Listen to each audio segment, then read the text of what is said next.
Bueno, buenas tardes a todos. Muchas gracias por haber concurrido. Mi nombre es José Arcos y actualmente ejerzo la presidencia de la Academia Nacional de Medicina de Uruguay. Y es un gusto para nosotros y es un momento muy emotivo reunirnos para homenajear al académico Mario Medici. Quiero decir muy pocas palabras antes de que la participación al profesor Wilson en la Revolución TV, porque me lleno de recuerdos de cuando conocí a Mario. Fue en la década del 90 del Para Hospital de desactivar tu Clínicas, iPhone, primero mantén presionado. cuando atrevidamente le fui a golpear la puerta de su escritorio para pedirle sus pacientes. En ese momento estaba motivado por la debilidad muscular y insuficiencia respiratoria de los enfermos que agrupaba Mario, tanto en clínicas como fuera de clínicas, con enfermedades neuromusculares que los llevaban en ese momento a una insuficiencia respiratoria progresiva que los llevaba a la muerte.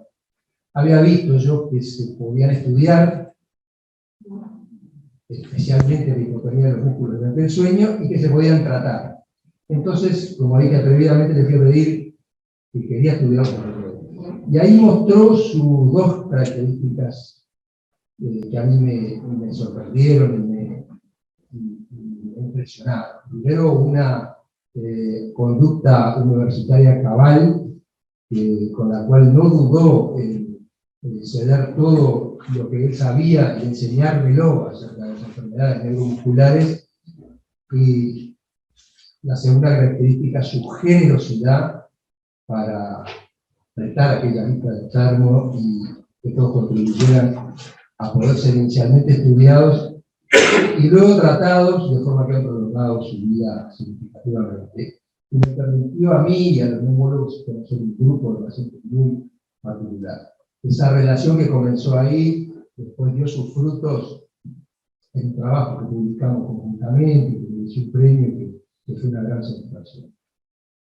Después tuve el honor de que me consultara como neumólogo Mario, y espero haber podido ayudar en su enfermedad respiratoria crónica. Y en los últimos años tuve el placer de encontrarme con él en las actividades de esta academia, a las que dedicó tanto esfuerzo y que con tanto gusto participaba.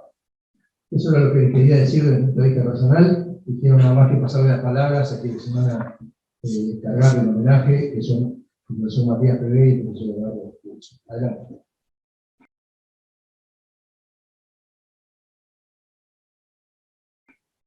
Bien, estamos reunidos, queridos amigos, en este acto de homenaje al académico Mario Medici, organizado por la Academia Nacional de Medicina. Agradezco a esta academia el haberme honrado, invitándome a participar, encomendándome la muy difícil tarea de presentar una semblanza de Mario Medici. Acepté con gusto la invitación en función de la gran amistad que siempre me unió a Mario. Comenzaré esta semblanza con una frase del tango, amigos que yo quiero. En la vida tenemos las cosas que son grandes, sublimes y hermosas, pero hay una sutil y suprema que se llama amistad. Esa amistad sutil y suprema fue la que me unió a Mario y a mí durante 50 años y fue el pilar fundamental en el que creció y se desarrolló nuestra relación. Describir con palabras y en pocos minutos la esencia de una persona es siempre un contenido muy difícil, pero si esta persona es Mario Medici, la tarea es casi imposible. Esa gran amistad que nos unió me facilita la responsabilidad y el esfuerzo de describir las características fundamentales de una personalidad muy rica y exuberante que tuve la suerte de conocer y disfrutar. Esas características fundamentales de Mario afloran inmediatamente a mi memoria para que pueda presentarlas y comentarlas a ustedes, un grupo selecto de personas que lo ha conocido muy bien. De una infinidad de condiciones que pude valorar, vivir y compartir con Mario, solo mencionaré algunas que he seleccionado en función del profundo significado emocional y afectivo que tuvieron para mí y porque a mi entender son las que expresan en toda su dimensión los rasgos fundamentales de la personalidad y la esencia de Mario. Las expresaré con absoluta sinceridad, con la emoción que me genera recordar aquellos hermosos tiempos compartidos y con la misma transparencia con la que Mario adornaba sus dichos y sus acciones. Me adelanto a decir que la transparencia fue una de las características principales de la personalidad de Mario. El profesor Carlos Chousa decía frecuentemente: Mario es transparente. ¿Por qué decía que Mario era transparente? Lo decía porque en el acierto o en el error, en sus acciones, en su actitud, en sus dichos, aunque se beneficiara o perjudicara, siempre se expresaba con autenticidad, nunca dejaba la sensación de que había algo oculto, encubierto o velado. Nunca obligaba a preguntarse ¿qué habrá querido decir Mario? Yo conocí a Mario en el año 1975, cuando llegué al Instituto de Neurología como practicante interno. En ese momento, el Instituto de Neurología estaba en su apogeo y era el top de la medicina nacional. Estaba integrado por un plantel de brillantes neurólogos y neurocirujanos, y entre ellos comenzaba su carrera docente el doctor Mario Medici. En aquel entonces estaba encargado de la Policlínica de Neurología en el primer piso del Hospital de Clínicas. Cuando llegué al instituto y me presenté al querido profesor Héctor de Féminis, él me dijo: anda a Policlínica y habla con el gordo Medici, como cariñosamente lo llamaba, frecuentemente. Tuve una primera impresión que, como frecuentemente pasa, con el tiempo se convirtió en definitiva. Un individuo amable, simpático, bonachón, con un buen humor contagioso, pero al mismo tiempo traduciendo la seriedad y la responsabilidad del trabajo que requería la atención y la asistencia y la docencia. En esa policlínica comenzó nuestra amistad y, a medida que pasaban los años, aprendí a conocerlo, a comprenderlo, a valorarlo, en muchos aspectos a admirarlo, a contrariarlo y también a discutir y censurar en silencio su inconsciente, inocente y muchas veces incomprendida vanidad. A medida que pasaba el tiempo, comprobamos que esencialmente compartíamos los mismos conceptos e iguales valores acerca de la asistencia, la política, la religión, la vida universitaria, lo cual facilitó y fortaleció nuestra amistad. También teníamos parecidos estilos y hasta una forma muy similar de ejercer la neurología, de relacionarnos con los colegas, los alumnos y los pacientes. Estas afinidades fueron una realidad creciente y notable, como consecuencia de la cual en el ambiente de la neurología y de la medicina en general se nos consideraba amigos, aliados y camaradas. A riesgo de resultar muy esquemático, puedo decir que esa amistad que generamos me permitió conocer lo que califico como sus grandes pasiones y también las que llamo sus pasiones menores. Sus dos grandes pasiones, que identifico como las mayores, dominantes, a las cuales destinó y dedicó su vida, fueron la neurología y su familia, su esposa, sus hijos, sus nietos.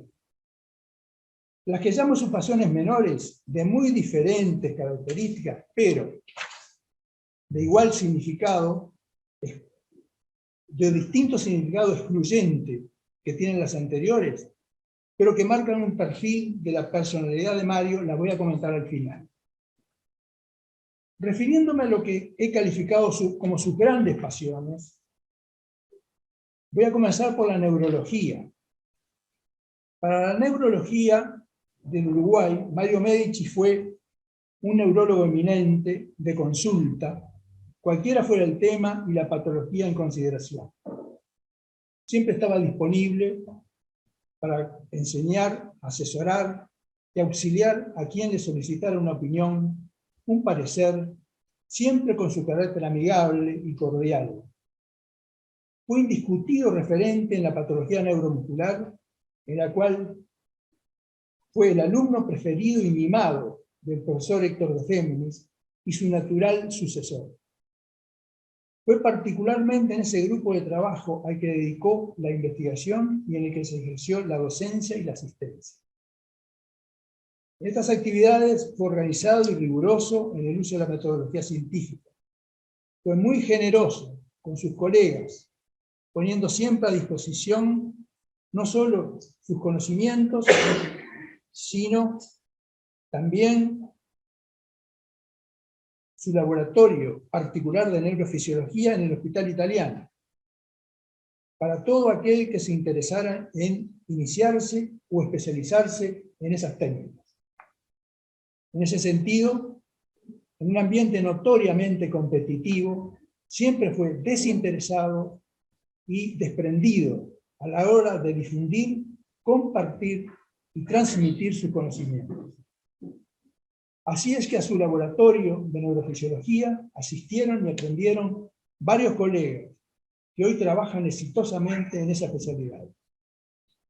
Entre ellos se encuentra su hijo Conrado, que ha tomado con entusiasmo y devoción la ardua y delicada tarea de continuar al frente del laboratorio.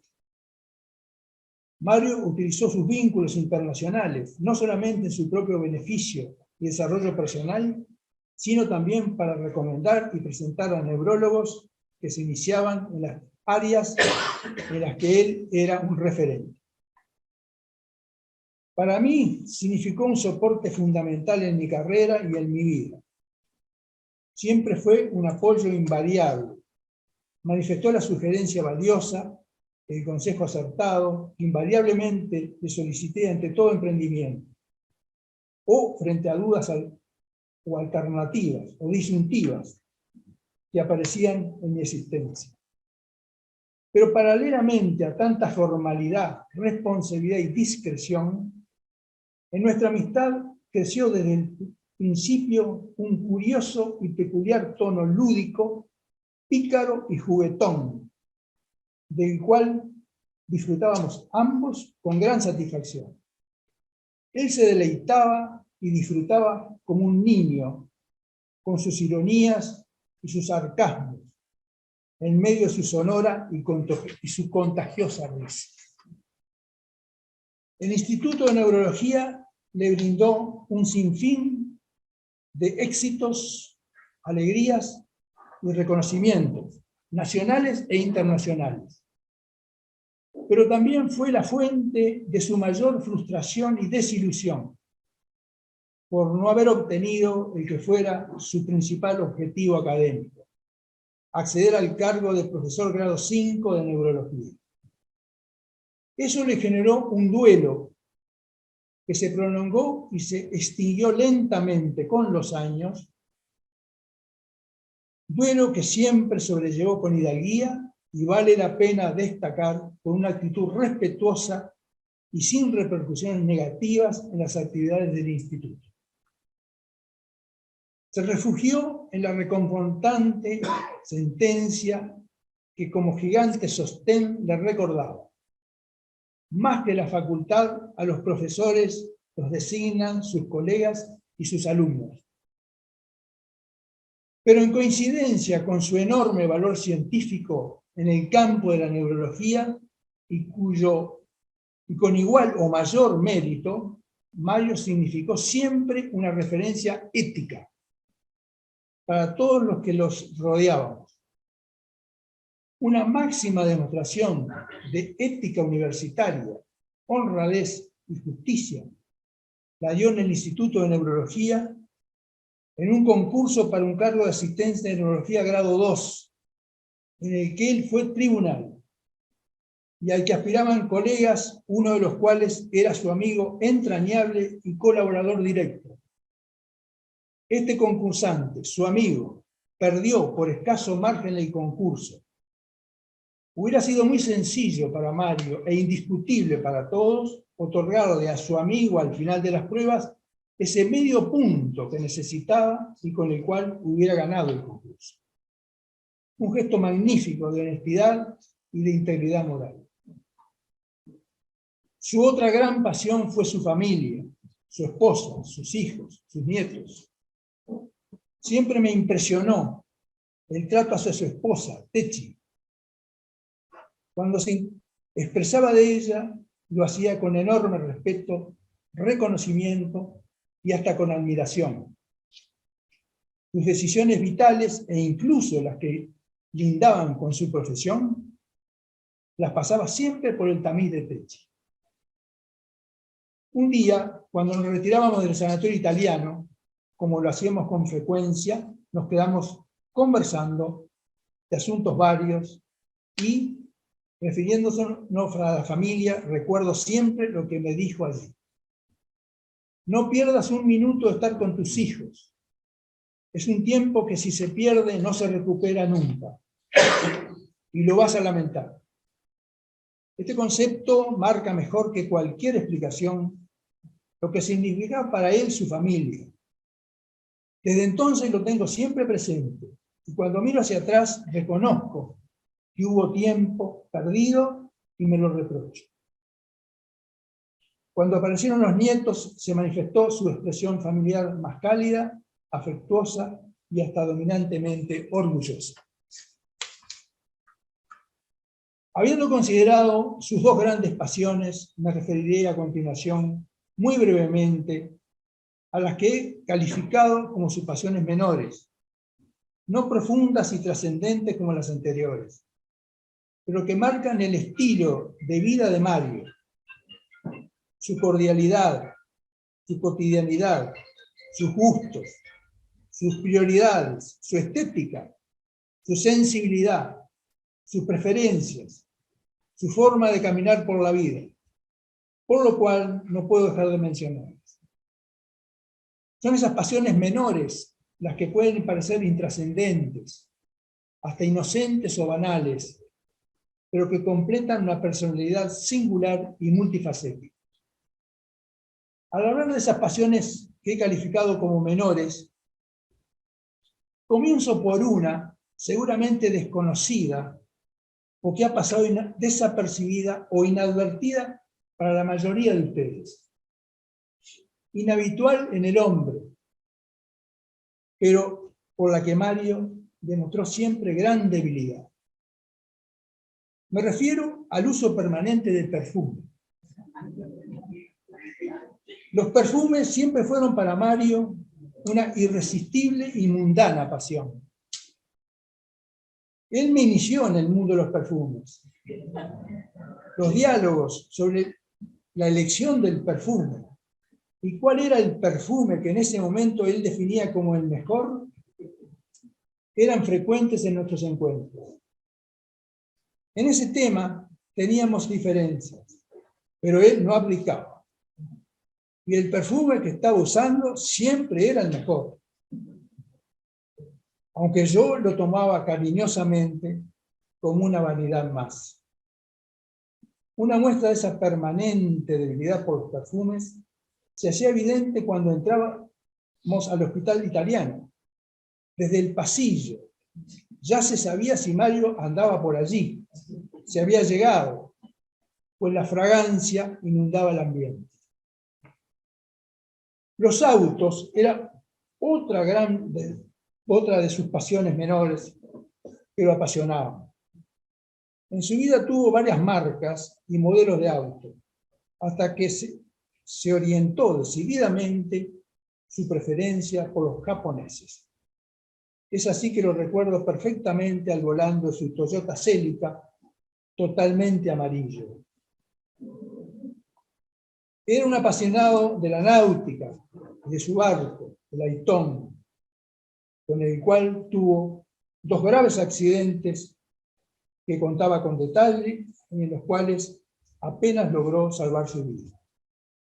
Con el paso del tiempo y por distintas razones, esa pasión se fue extinguiendo, como también se extinguieron sus estadías en Punta del Este, aunque siempre recordaba con afecto el Rincón del Indio, donde tenía su casa, y el restaurante del Yacht, al que siempre me lo recomendaba como el mejor de Punta del Este.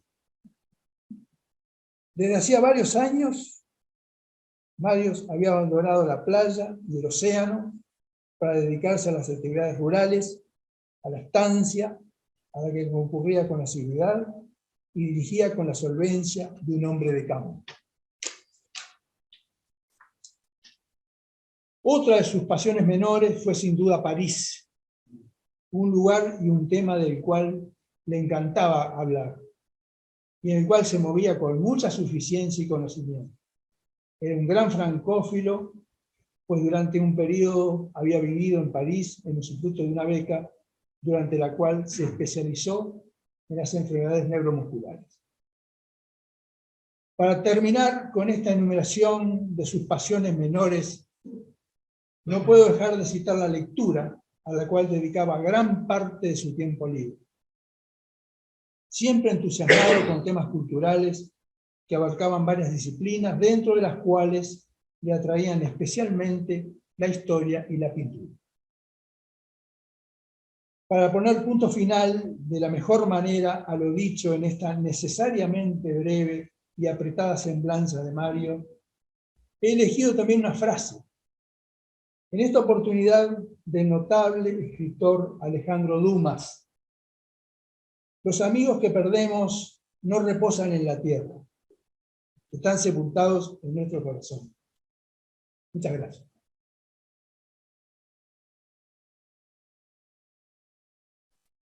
Buenas tardes a aquellos que no he saludado. El profesor Pebet nos ha transmitido su visión de la personalidad de Mario, que fuera su maestro y su amigo. Esa visión, marcada por el respeto, la admiración y el afecto, se mantuvo invariable a lo largo de los años, porque Mario siempre fue su maestro, siempre fue su amigo. En cambio, mi vinculación con Mario fue distinta. Se fue gestando de a poco, evolucionando, cambiando y afianzándose con el tiempo. Si bien era solo un año mayor que yo, Mario nació en 1938, formó parte de la generación de estudiantes que ingresó a la facultad en el 57, 2 años antes que yo. En consecuencia, no coincidimos en clases ni en los distintos cursos. El primer conocimiento que tuve de Mario fue durante la preparación del concurso del internado de 1965. El primero sin prueba de anatomía, con 2 pruebas clínicas, una de medicina, otra de cirugía, y una prueba de semiología. La preparación se basaba en hacer encares clínicos bajo la tutela de algún docente dispuesto, para lo cual se juntaban unos pocos estudiantes en un grupo. La rivalidad era entre grupos más que entre individuos, porque había grupos fuertes con estudiantes destacados y disciplinados que habían obtenido la colaboración de buenos docentes, por lo que sus integrantes eran candidatos casi seguros para entrar en el concurso. El grupo considerado como el más fuerte en esta generación era el grupo del Gordo Medici, por sus excelentes antecedentes de escolaridad. Yo estaba en otro grupo. No lo conocía a Mario, pero éramos rivales. Éramos unos 160 los aspirantes y poco más de 60 los cargos.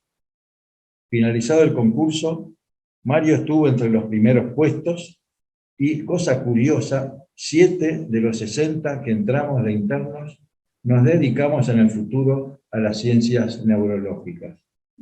Y todos ellos rotamos por lo menos un semestre por el Instituto de Neurología en el Hospital de Clínicas. Y fue allí donde encontré a Mario, ahora como internos compañeros y no como concursantes rivales. Mario se graduó de médico en 1968, hizo el posgrado de neurología y obtuvo su título de neurólogo en 1970.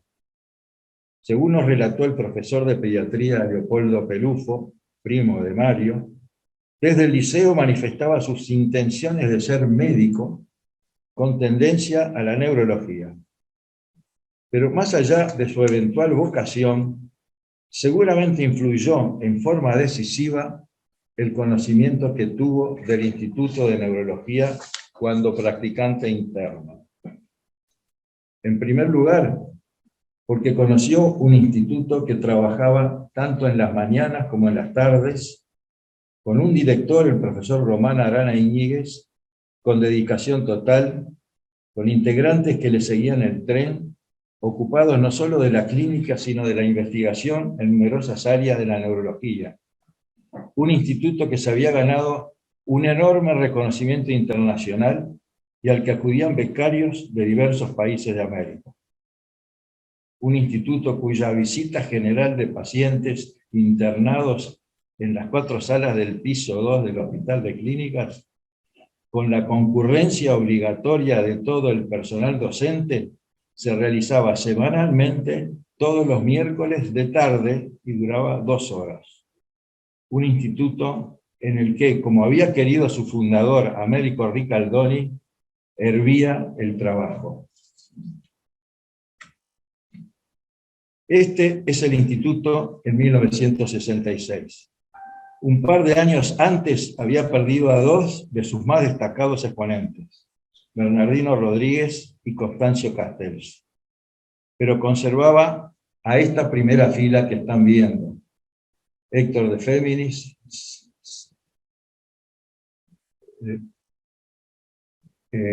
Acevedo de Mendilarzu, Román Arana, Olga Vázquez de Negroto, José Gomenzoro, María Delia Bottinelli y Carlos Mendilarzu.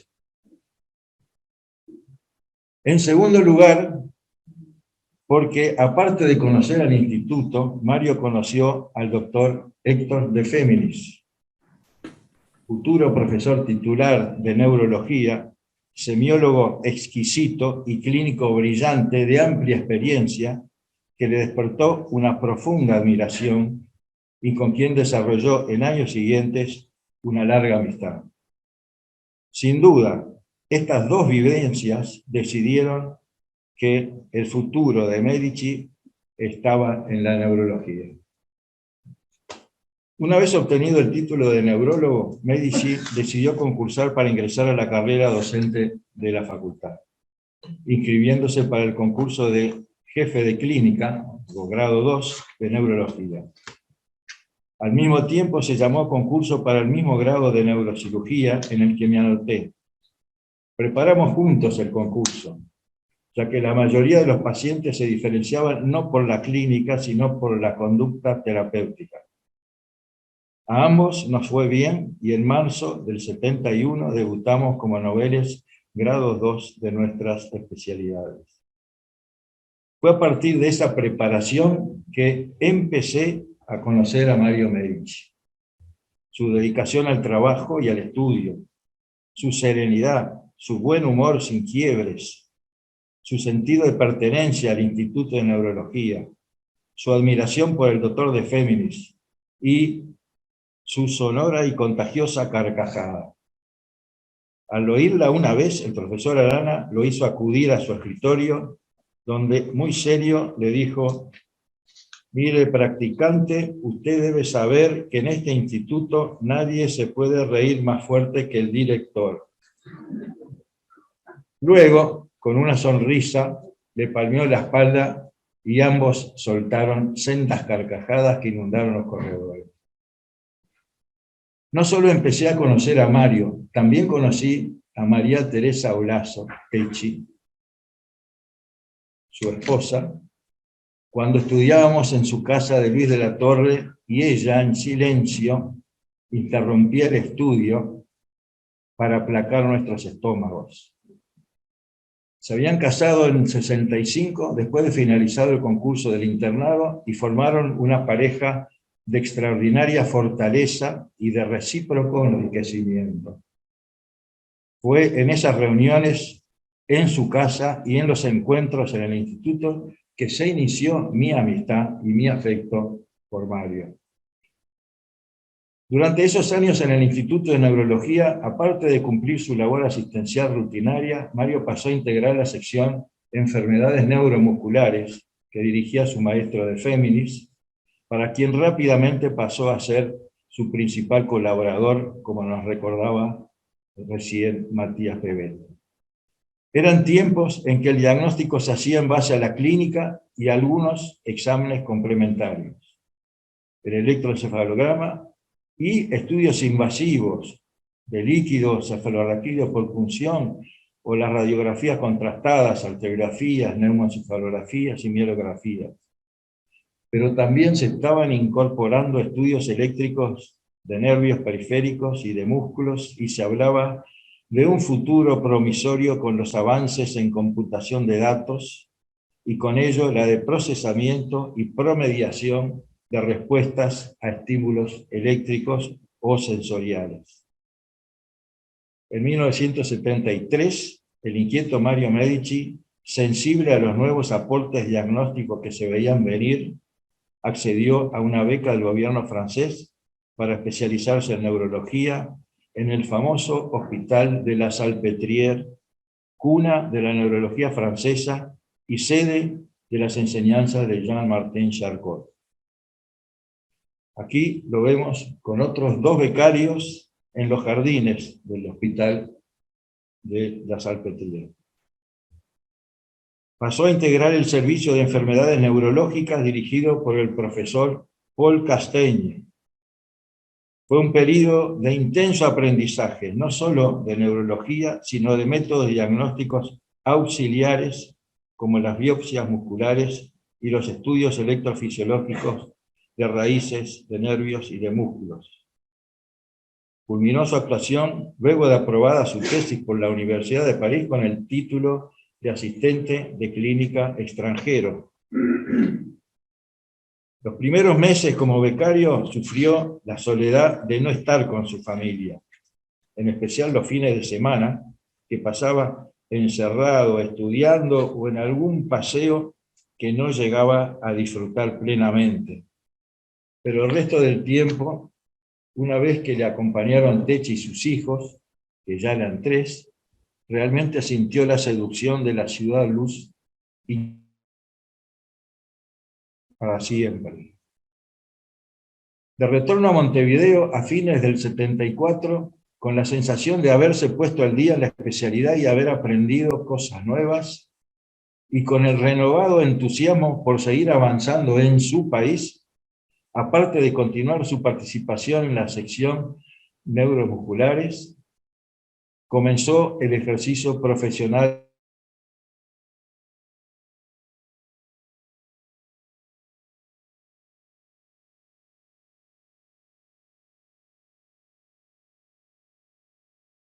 a profesor agregado en el 80, cargo que mantuvo hasta su retiro por edad en el 2013. Fuera del instituto, instaló su consultorio en el Hospital Italiano, donde ejerció su profesión de neurólogo, y luego de adquirir el equipamiento necesario, comenzó a realizar estudios eléctricos de nervios y electromiogramas. Más adelante, junto a Daniel Civils, neurofisiólogo de formación y graduado en neurología clínica, discípulo y amigo de Mario, comenzaron a trabajar en potenciales evocados, en especial auditivos, y luego en mapeos cerebrales, emprendiendo juntos nuevos caminos diagnósticos con equipos más sofisticados. Años después es esta fotografía, en momentos en que el doctor Matías Pebet daba su clase inaugural como profesor de neurología, y están saludando al nuevo profesor Daniel Civils a la izquierda, junto con Mario y junto con Leopoldo Pelufo de pediatría. Su frecuente participación en congresos nacionales, en las jornadas rioplatenses de neurología y neurocirugía del 89. Esta es otra toma de la misma jornada, simultáneamente al Congreso Uruguayo de Ciencias Neurológicas, o en el primer Congreso Uruguayo de Neurología. Pero también en congresos europeos, estadounidenses y sudamericanos que le ocuparon varias semanas anualmente. Tanto esos congresos como sus numerosas estadías en servicios líderes de la neurología mundial le produjeron numerosas amistades. Le dieron las oportunidades de mantenerse al día en conocimientos y técnicas y a la vez le permitieron comunicar sus propias experiencias en investigación clínica. Fue París una visita obligada en cada uno de esos viajes a Europa. Entre esas amistades de primer nivel, citaré a Michel Fardot, neurólogo y genetista de la Pitié-Salpêtrière, que fue su principal referente en patología neuromuscular. En una visita a Montevideo está Fardot en el centro, rodeado por integrantes del equipo de afecciones neuromusculares. Pero también frecuentó a Georges Ceratrice de Marsella, o a Lord John Walton de Newcastle. Walton es el que está en el medio. A Ian Simpson de Glasgow, Anthony Halliday del famoso hospital inglés equivalente a la Salpêtrière, el Hospital de Enfermedades Neurológicas de Queen Square en Londres, a Federico Cicaleri en Florencia, a Philip Lowe de la Clínica Mayo, con quien coincidió en varios congresos, o Jun Kimura, neurólogo y neurofisiólogo japonés, que fuera sucesivamente profesor de neurología en Japón y después en Iowa, Estados Unidos, y luego presidente de la Federación Mundial de Neurología. O a latinoamericanos como José Castro de Brasil, está a la extrema derecha, al lado de Mario, y del otro lado volvemos a ver al neurólogo japonés Kimura. O se unió su muy amigo Roberto Sica, profesor de Clínica Neurológica de Buenos Aires, el que está a la derecha de esta foto, junto a Castro el brasilero, a Mario y alguien que no conozco. Contribuyeron todos a hacer de Mario Medici un referente regional, frecuentemente invitado a dar cursos y conferencias en el exterior. Acá está en Chile.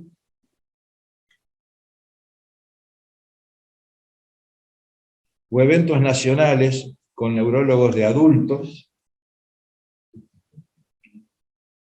o con neuropediatras. con quienes compartía la atención de pacientes neuromusculares de origen genético.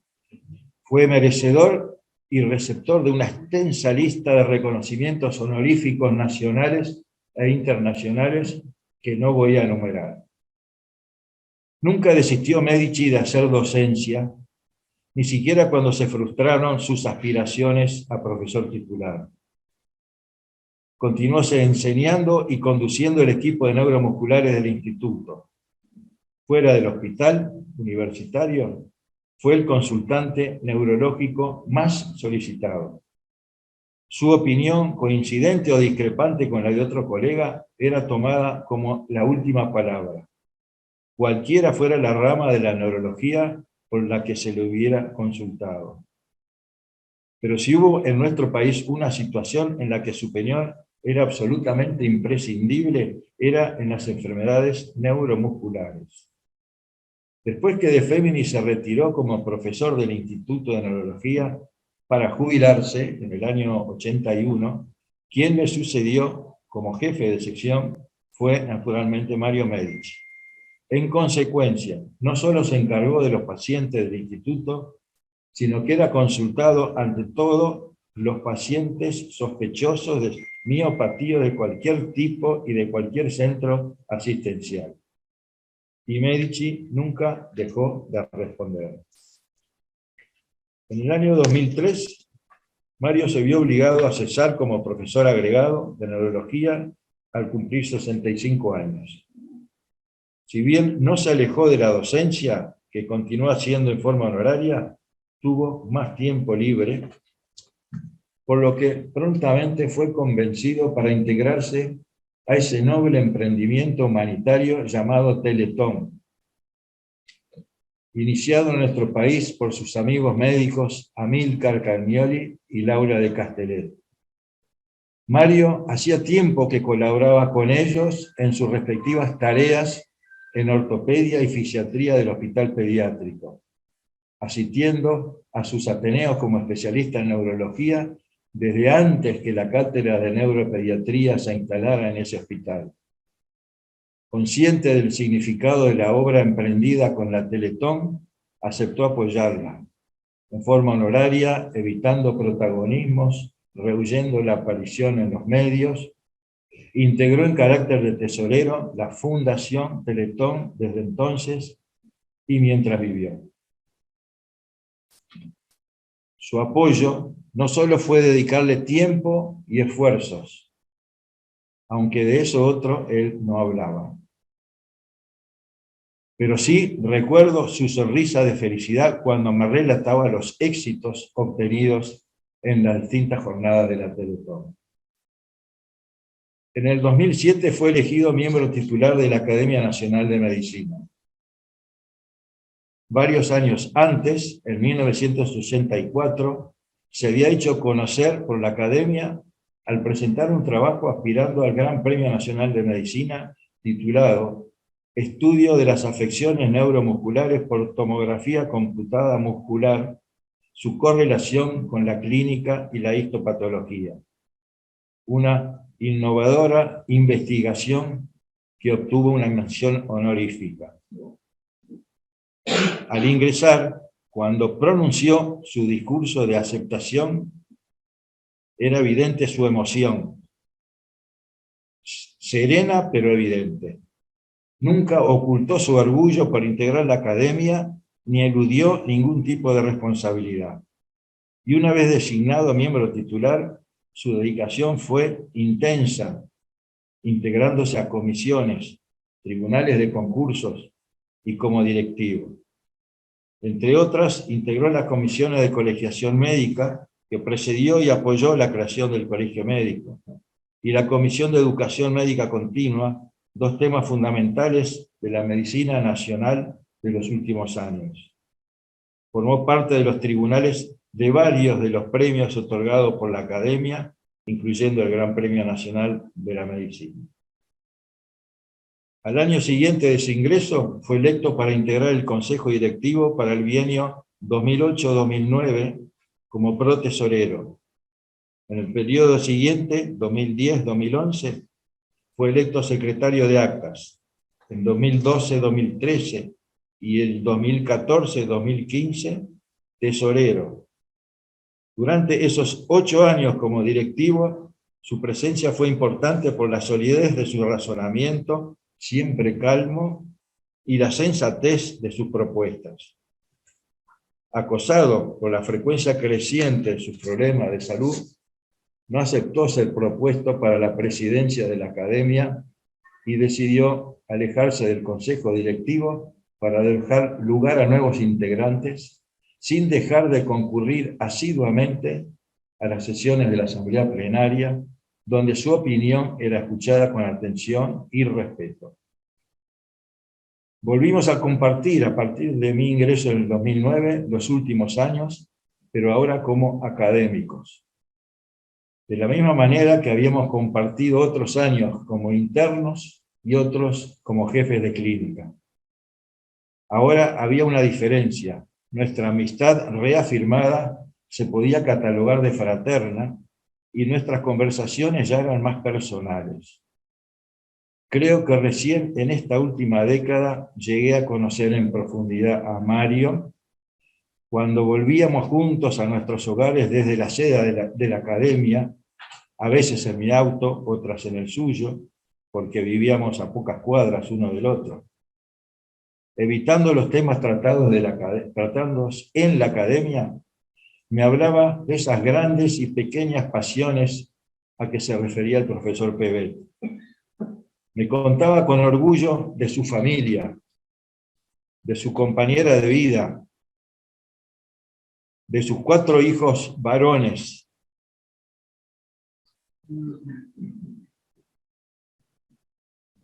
de sus 8 nietos.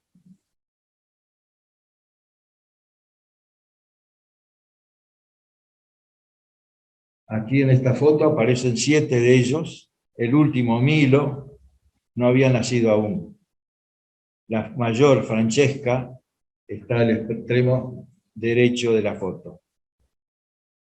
De su amor creciente por el campo y su entorno, contagiado a 2 de sus hijos, de su antigua pasión por la navegación y de su velero, Aiton, que significa abuelo en idioma vasco, en honor a su suegro de origen vasco, y dejaba de lado en la conversación sus problemas de salud. Nunca le escuché una queja. Hablábamos de muchas cosas, pero no de religión. Sin embargo, su firme personalidad revelaba tener el respaldo de una fuerte moral cristiana, no explicitada al conversar, pero sí muy sentida, muy constante y muy determinante de su forma de pensar y actuar. Quiero recordar 2 testimonios provenientes de su familia que mejor que yo pintan la calidad humana de Mario Medici. En primer lugar, el testimonio de su hijo menor, médico, al perder su padre. Escribió Conrado: fuiste un padre, el que siempre me apoyó a mí y a mis hermanos en todos los órdenes de la vida, siempre con una sonrisa. En las malas, con un gesto de la cara ya era suficiente. Como esa generación que trabajó mucho, siempre enseñaste los valores predicando con el ejemplo de tu vida. Fuiste un marido siempre muy enamorado de mi madre, siempre consultándola en los temas que hacían necesaria su opinión, siempre teniéndola presente para todas las decisiones familiares y profesionales, recibiendo a nietos en la casa o simplemente charlando de los temas importantes de actualidad o leyendo en silencio uno frente al otro durante horas. Fuiste un abuelo, el abuelo Mario, y además abuelo de una niña después de 4 hijos varones. Después de nacida la primera niña en la familia, las idas a los congresos ya no fueron lo mismo. Las valijas volvían llenas de cosas para ella, para Fran. Hasta abrías tus ponencias en los congresos con fotos de Francesca Medici. Hasta aquí lo que nos decía Conrado. Y de esa nieta, de Francesca,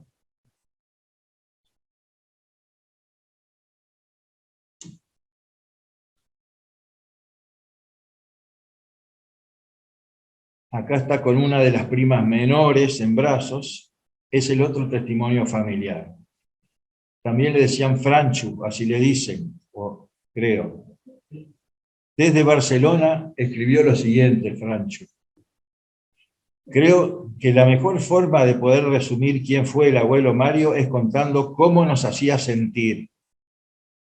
Primero que nada, grandes, porque siempre apoyó a todos a seguir sus sueños, por supuesto que con un toque de realismo, pero defendía que uno debía luchar siempre por lo que quería y eso nos daba fuerzas.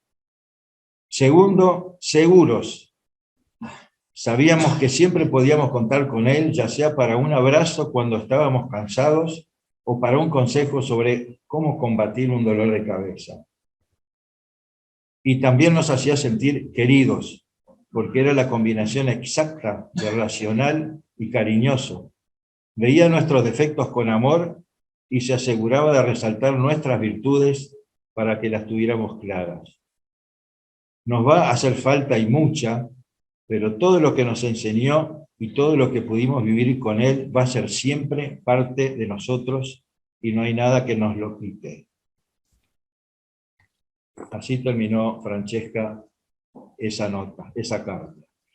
Aparte de estas emotivas palabras de un hijo y una nieta, he oído muchas versiones de cómo era Mario Medici como persona.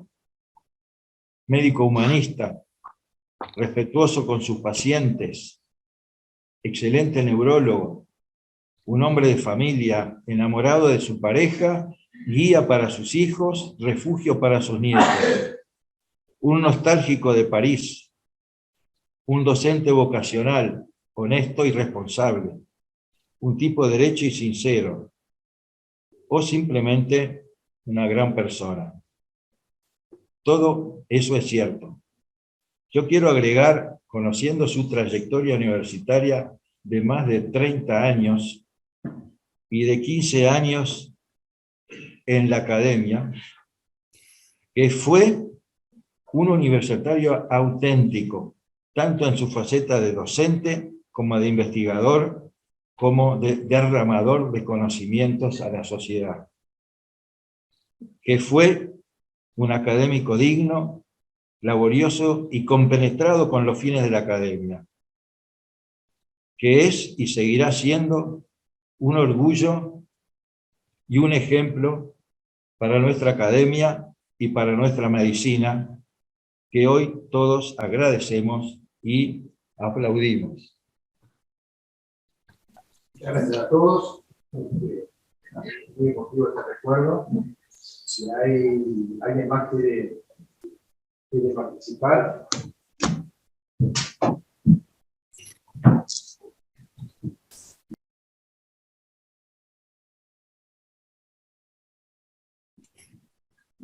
Si quisiera complementar algo que decía el último expositor, que es la dimensión de fe de Mario Medici, esa fe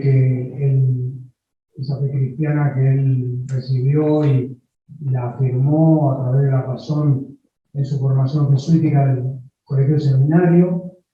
Se podría decir, según la clasificación del doctor Pebet, que la fe cristiana era una de sus pasiones, quizás no expresamente dicha hacia afuera, pero porque estructuró siempre su mundo de valores éticos, su búsqueda de la verdad como investigador y su espiritualidad más honda y más profunda. Si bien Mario Medici durante algunos periodos de su vida fue negligente o perezoso en su práctica comunitaria litúrgica, pero conservó siempre esa estructura muy honda de la espiritualidad, la fe que fue articulando todo su mundo de valores en una unidad muy firme. Puedo decir que esto doy testimonio de esto por varias conversaciones personales que hemos tenido y porque 2 días antes o 3 días antes de su muerte también pudimos tener un diálogo profundo donde todo esto salió muy claramente como muy fuerte y como que estructuraba todo lo que él veía de su pasado, de su presente y lo que él esperaba también después de la muerte. Bueno, muchas gracias.